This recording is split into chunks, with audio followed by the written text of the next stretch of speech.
በኢትዮጵያ ልማት ባንክ ከፍተኛ የሆነ የኃላፊዎች ብወዛ ተደርጓል።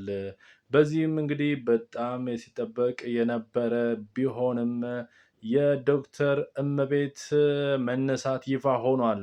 በዶክተር እመቤት በኩል ይህንን መነሳት የተፈጠረው በባንኩ ለቀላል ላልሆነ ጊዜ የተፈጠረውን የሰራተኞች ምደባና የተለያዩ አይነት ስራዎች ላይ በባንኩ ውስጥ የነበረው ውጥረት ተከትሎ መንግስት ባረገው እርምጃ መሰረት ዶክተር እመቤትን ከቦታው በማንሳት የኢትዮጵያ ካፒታል ገበያ ባለስልጣን ምክትል ኃላፊ የሆኑትን ዶክተር ኢሳያስ ካሳን አዲሱ የኢትዮጵያ ልማት ባንክ ፕሬዚዳንት በማድረግ ሾመዋል ማለት ነው በትላንትናው ዕለት።